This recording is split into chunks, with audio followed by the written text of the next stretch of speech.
Mẹ dành hết tuổi xuân vì con, mẹ dành những chăm lo tháng ngày, mẹ dành bao hy sinh để con chạm lấy ước mơ.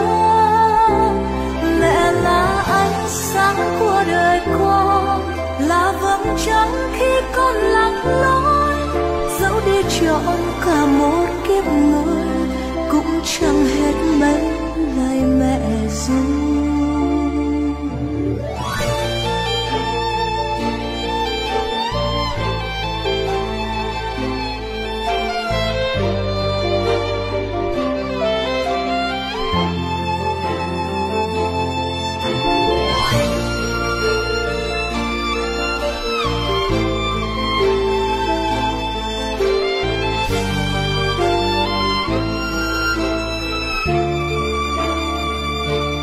Cảm ơn mẹ vì luôn bên con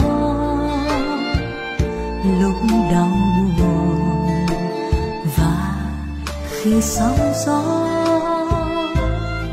giữa dòng phố cuộc đời.